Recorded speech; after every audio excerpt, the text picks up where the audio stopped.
Hi everybody, நான் உங்கள் Siva. Welcome to our channel.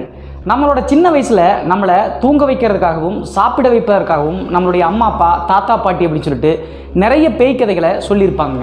ஆனால் அந்த நேரத்தில் நம்மளுக்கு பயம் இருந்தாலும் கூட ஒரு குறிப்பிட்ட ஏஜ் வந்த உடனே, விவரம் தெரிஞ்ச உடனே அவங்க சொன்னது எல்லாமே பயமுறுத்துவதற்காக சொல்லப்பட்ட கதைகள் அப்படின்னு சொல்லிட்டு கண்டுபிடிச்சிருவாங்க. அப்படி இருந்தும் கூட விவரம் தெரிஞ்சு பெரிய பசங்க ஆனாலும் கூட சில கதைகளை நம்மளால் மறக்கவே முடியாதுங்க. உதாரணமாக இரத்தக்காட்டேரி, மோகினி பிசாசுகள் அப்படின்னு சொல்லி சொன்னால் இப்போதும் கூட வயதானவர்கள் கூட பயப்படுவாங்க. அப்படிப்பட்ட தற்போதும் கூட ஆவிகளை பற்றி சொல்லப்படக்கூடிய ஒரு அர்பன் லெஜெண்ட் சம்பவத்தை தாங்க இன்றைய காணொலியில் முழுமையாக பார்க்க போகிறோம். நீங்கள் நம்ம சேனலை இதுவரைக்கும் சப்ஸ்கிரைப் பண்ணாமல் பார்த்துட்டு இருந்தாலும் சரி, புதிய பார்வையாளராக இருந்தாலும் சரி, வீடியோக்கு கீழே இருக்கக்கூடிய சப்ஸ்கிரைப் பட்டன் மற்றும் பெல் ஐக்கான் இரண்டையுமே கிளிக் பண்ணிருங்க. நம்ம ஷோக்குள்ள போலாம். நம்ம பார்க்க போற ஆவிகள் மற்றும் பேய்களை பற்றி சொல்லப்படக்கூடிய தற்போதும் கூட நிகழக்கூடிய தாய்லாந்து மக்களால் அழைக்கப்படும் தி லெஜெண்ட் ஆஃப் கிராசு அப்படிங்கிற அர்பன் லெஜெண்டை தாங்க பார்க்க போறோம். இந்த கிராசு அப்படிங்கிற அர்பன் லெஜெண்டை பற்றி தாய்லாந்து மக்கள் கிட்ட சொன்னோம் அப்படின்னா தற்போதும் கூட அவங்களுடைய கண்களில் ஒரு விதமான பயத்தை பார்க்க முடியுங்க. அப்படி என்ன நடந்துச்சு அப்படின்னு சொல்லி பார்த்தா 16ஆம் நூற்றாண்டு காலத்தில் தாய்லாந்தில் இருக்கக்கூடிய ஒரு மலை கிராமத்தில் சக்கான் அப்படிங்கிற ஒரு வாலிபர் இருந்திருக்காருங்க. அவருக்கு மனைவி கிடையாதுங்க. ஆனால் 2 குழந்தைகளோடு அந்த கிராமத்தில் விவசாயம் செஞ்சுட்டு இருக்காருங்க. அப்படி வாழ்ந்துட்டு இருந்த அந்த சக்கானுக்கும் அந்த கிராமத்தினுடைய ஊர் தலைவருக்கும் ஒரு சின்ன நிலத்தகராறு வருதுங்க. அப்படி இருக்கும்போது அந்த கிராம தலைவர் இந்த சக்கான் அப்படிங்கிற நபரினுடைய நிலத்தை நம்ம எப்படியாவது கைப்பற்றணும் அப்படின்னு சொல்லிட்டு ஒரு பிளான் பண்ணுறாருங்க. இப்படி இருக்கும்போது ஒரு நாள் நள்ளிரவு அந்த கிராம தலைவர் அவருடைய வீட்டில் தூங்கிட்டு இருக்காருங்க. அந்த நேரத்தில் வீட்டுக்கு வெளியே ஒரு பயங்கரமான அலறல் சத்தம் அந்த கிராம தலைவருக்கு கேட்குதுங்க. உடனே வெளியே எழுந்து வந்து பார்த்த அந்த கிராம தலைவருக்கு ஒரு பெரிய அதிர்ச்சிங்க. அவர் வீட்டுக்கு முன்னாடி கட்டியிருந்த ஒரு பசுமாடு கொலை செய்யப்பட்டு ரத்தம் அப்படியே செதறன மாதிரி கிடக்குதுங்க. இதை பார்த்த அந்த கிராம தலைவர், இந்த கிராமத்தில் நம்மளுக்கு எதிராளி யாருமே கிடையாது, கண்டிப்பாக சக்கான் தான் இந்த சம்பவத்தை செஞ்சிருப்பார் அப்படின்னு சொல்லிட்டு யோசிக்க ஆரம்பிக்கிறாருங்க. அடுத்த நாள் காலையில் அந்த கிராம தலைவர் ஊர் மக்களை எல்லாத்தையுமே திரட்டிக்கிட்டு சக்கானுடைய வீட்டு முன்னாடி போய் பிரச்சனை பண்ணுறாருங்க. அந்த நேரத்தில் சக்கான் இந்த சம்பவத்தை நான் செய்யலை அப்படின்னு சொல்லிட்டு எவ்வளவோ சொல்லியும் கூட அந்த கிராம தலைவர் மற்றும் ஊர் மக்கள் நம்பவே இல்லைங்க. அதற்கு பின்பு அந்த சக்கான் என்ன பண்ணுறாரு அப்படின்னா, நான் சொல்கிறத யாருமே நம்ப மாட்டேங்கிறீங்க, இதை செஞ்சது யார் அப்படின்னு சொல்லிட்டு ஒரு 2 வாரங்களில் நான் கண்டுபிடிக்கிறேன், இரவு நேரத்தில் நான் காவலாளி மாதிரி கிராமத்தில் வலம் வந்து அதை கண்டுபிடிக்கிறேன் அப்படின்னு சொல்லிட்டு சொல்கிறாருங்க. அப்படி சொல்லியும் கூட அந்த கிராம தலைவருக்கு இந்த சம்பவத்தை செஞ்சது சக்கான் தான் அப்படின்னு சொல்லிட்டு தீர்க்கமாக நம்ப ஆரம்பிச்சாருங்க. ஒரு சில நாட்கள் கடந்தும் கூட இந்த சக்கானால் அந்த சம்பவத்தை செய்தது யார் அப்படின்னு சொல்லிட்டு கண்டே பிடிக்க முடியலைங்க. இப்படி இருக்கும்போது அந்த சக்கானுக்கு 2 குழந்தைகள் இருக்காங்க அப்படின்னு சொல்லி சொன்ன இல்லையா, 17 வயதுடைய ஒரு மகனும் 13 வயதுடைய ஒரு பெண்மணியும் இருந்திருக்காங்க. இவங்க இருவருக்குமே என்ன வேலை அப்படின்னு சொல்லி பார்த்தா, காலையில் அவங்களுடைய ஆடு மாடுகளை மேய்ச்சலுக்காக கிராமத்தினுடைய பக்கத்தில் இருக்கக்கூடிய காட்டுக்குள்ளே போய் மேய்ச்சலுக்கு விட்டுட்டு வீட்டுக்கு கொண்டு வருவதை வாடிக்கையாக வச்சுருந்துருக்காங்க. அப்படி இருக்கும்போது ஒரு நாள் சக்கானுடைய மகனும் மகளும் அந்த அடர்ந்த காட்டுக்குள்ளே தன்னுடைய ஆடு மாடுகளை மேய்ச்சலுக்காக கூட்டிகிட்டு போகிறாங்க. அந்த நேரத்தில் அந்த காட்டுக்குள்ளே ஒரு பர்டிகுலர் இடத்துல ஒரு அழகிய பெண்மணி மயக்க நிலையில் படுத்து கிடக்கிறாங்க.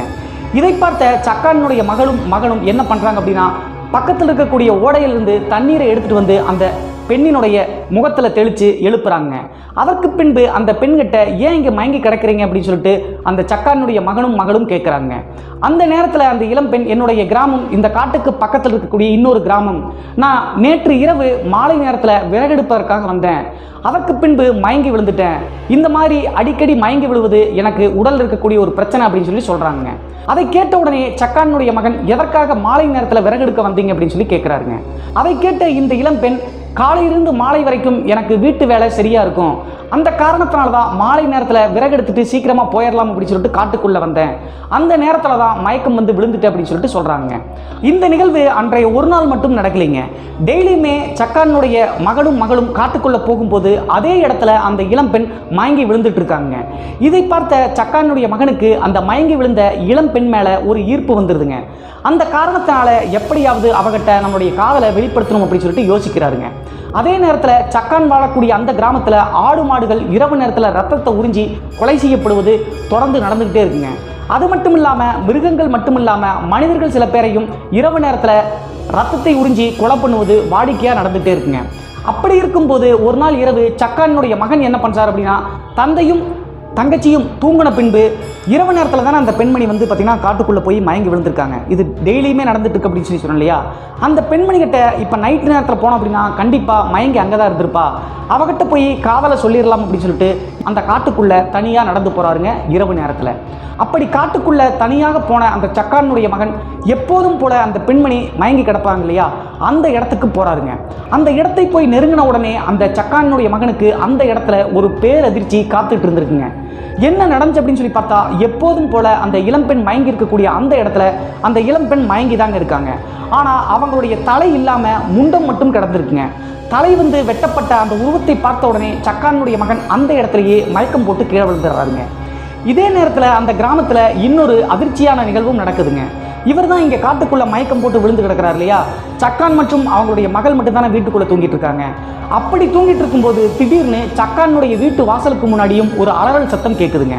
அப்படி வெளியே வந்து பார்க்கும்போது அந்த கிராமத்தினுடைய ஊர் தலைவர்களுடைய மாடு எப்படி கொலை செய்யப்பட்டு ரத்தம் உறிஞ்சி போய் கிடந்துச்சோ அதே மாதிரி சக்கானுடைய வீட்டு வாசலுக்கு முன்னாடியும் கட்டப்பட்ட மாட்டினுடைய கழுத்தை ஒரு இளம்பெண்ணினுடைய தலை, அதாவது முண்டம் இல்லாமல் தலை மட்டும் வந்து பார்த்தீங்கன்னா அந்த மாட்டை கடிச்சு ரத்தத்தை உறிஞ்சிட்டு இருக்குங்க. இந்த நிகழ்வை பார்த்த சக்கானுக்கு என்ன பண்ணுறது அப்படின்னு சொல்லிட்டு தெரியாமல் அங்கேயே ஸ்டன் ஆகி நின்றாருங்க. அதற்கு பின்பு மாட்டை கொலை செய்து ரத்தத்தை உறிஞ்சிட்டு இருந்த அந்த இளம் பெண்ணினுடைய தலை அப்படியே திரும்பி சக்கானை பார்க்குதுங்க. அதற்கு பின்பு மாட்டை விட்டுட்டு சக்கானுடைய கழுத்தை நெரிச்சு ரத்தத்தை உறிஞ்சி கொலை செய்ய ட்ரை பண்ணியிருக்குங்க. அந்த நேரத்தில் சக்கான் பயங்கரமாக கத்தியிருக்காருங்க. அந்த சத்தத்தை கேட்ட வீட்டுக்குள்ளே தூங்கிட்டு இருந்த சக்கானினுடைய மகள் வெளியே எந்திரிச்சு ஓடி வந்து பார்க்கும்போது தன்னுடைய அப்பாவை அந்த இளம் பெண்ணினுடைய தலை உறிஞ்சி கொண்டுட்டு இருக்கிறத பார்க்குறாங்க. அந்த நிகழ்வை பார்த்த அதே இடத்துல அந்த சக்கானுடைய மகள் மயங்கி விழுந்துடுறாங்க. இந்த நேரத்தில் அந்த இளம் பெண்ணினுடைய தலை, முண்டம் இல்லாமல் இருக்கக்கூடிய அந்த தலை மாட்டையும் சக்கானுடைய கழுத்தை நெரிச்சு கொண்டுட்டு அந்த இடத்த விட்டு கிளம்புதுங்க. அப்படி அந்த இளம் பெண்ணினுடைய தலை அந்த ஆகாயத்தில் மிதக்கிற மாதிரி கிளம்பும்போது பக்கத்தில் மயங்கி விழுந்திருக்காங்கல்ல சக்கானுடைய மகள் மேலே சில ரத்த துளிகள், அந்த இளம்பெண்ணினுடைய வாயிலிருந்த ரத்த துளிகள் அப்படியே விழுந்துருதுங்க. அதற்கு பின்பு அந்த தலை அந்த அடர்ந்த காட்டுக்குள்ளே மெதுவாக நகர்ந்து போகுதுங்க.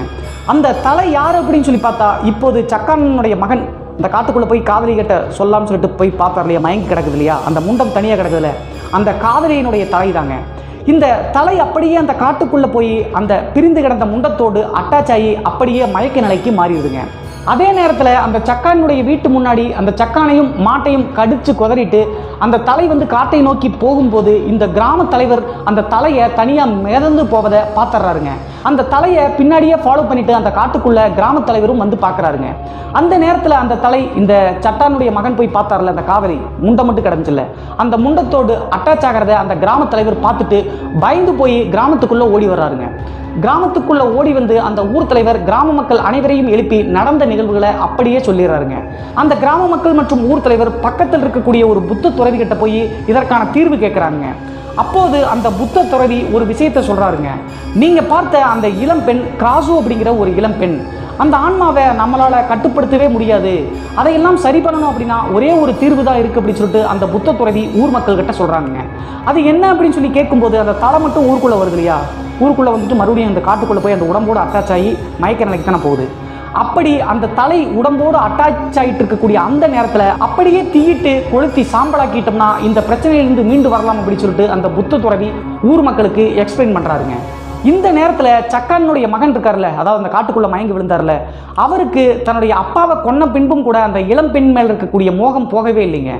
இப்படி புத்த துறவி சொன்ன காரணத்தினால அந்த ஊர் தலைவர் மற்றும் கிராம மக்கள் ஒரு நாள் அந்த இளம்பெண்ணுடைய தலை வந்து அந்த உடலோடு அட்டாச் ஆகி மயங்கி விழுந்துட்டு இருக்கக்கூடிய அந்த நேரத்தில் அந்த உடலை எடுத்து எரிச்சிடலாம் அப்படின்னு சொல்லிட்டு அந்த புத்த துறவி சொன்ன மாதிரியே செய்ய ட்ரை பண்ணுறாங்க. அப்போது இந்த சக்கானுடைய மகன் வந்து தடுத்து நிறுத்துறாருங்க. அதற்கு பின்பு சக்கானுடைய மகனை அடித்து உதச்சி கட்டி போட்டுறாங்க. அதே நேரத்தில் அந்த காட்டுக்குள்ளே இருக்கக்கூடிய அந்த இளம் பெண்ணினுடைய தலை அட்டாச் ஆகி மயக்க நிலையில் இருக்கும்போது எடுத்துகிட்டு போய் ஊர் மக்கள் முன்னிலையில் எரித்து சாம்பலாக்கிடுறாருங்க அந்த புத்த துறவி சொன்ன மாதிரியே. இந்த நிகழ்வு நடந்த பின்பு கிட்டத்தட்ட 3 நாட்கள் அந்த கிராமத்தில் எந்தவித பிரச்சனையும் இல்லாமல் அமைதியாக இருந்துச்சுங்க. ஆனால் இந்த சக்கானுடைய மகன் என்ன பண்ணுறா அப்படின்னா, தன்னுடைய காதலியை எடுத்துகிட்டு போய் எரித்து சாம்பலாக்கிட்டாங்களே அப்படின்னு சொல்லிட்டு நினச்சி துக்கத்தோடு இருந்திருக்காங்க.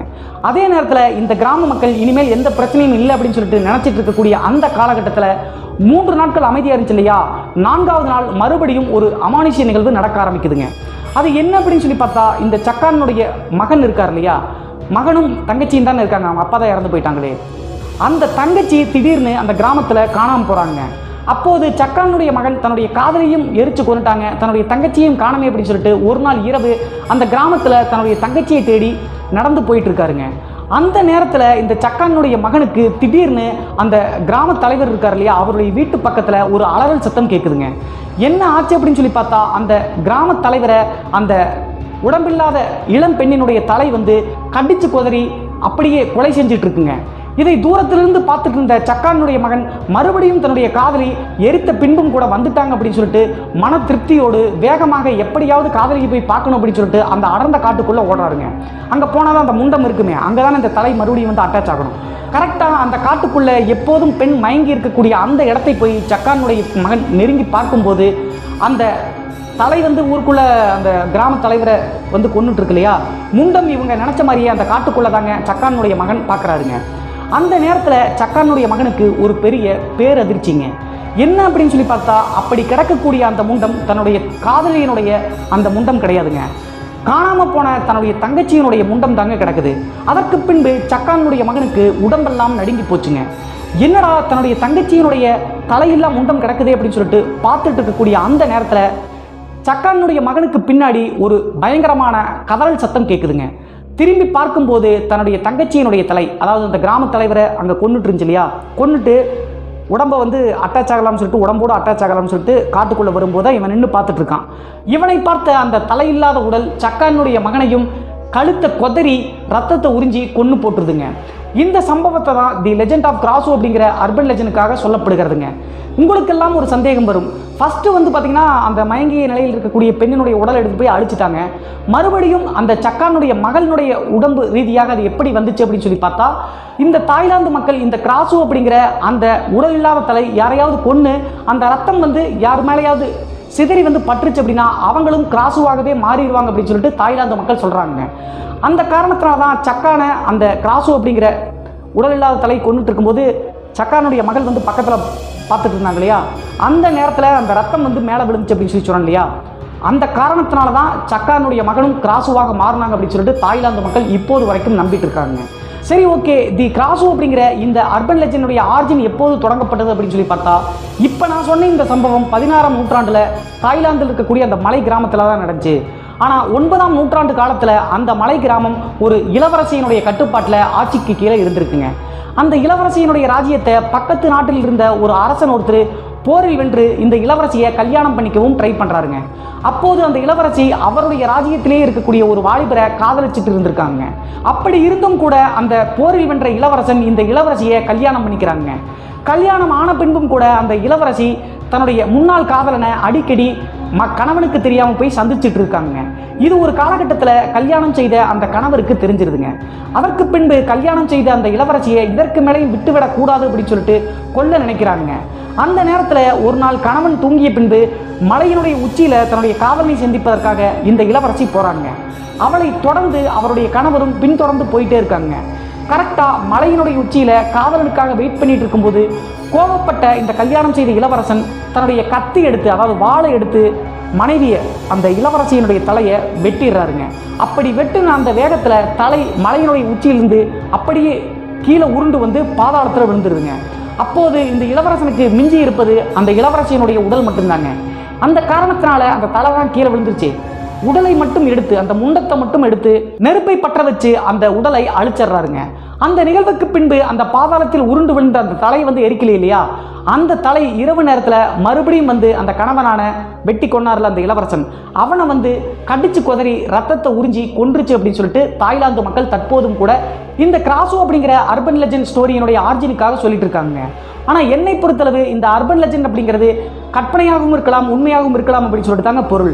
ஸோ இந்த ஸ்டோரியை பார்க்கும்போது கண்டிப்பாக இது உருவாக்கப்பட்ட ஒரு கட்டுக்கதையாக தான் இருக்கும் அப்படின்னு சொல்லிட்டு நானும் நினைக்கிறேங்க.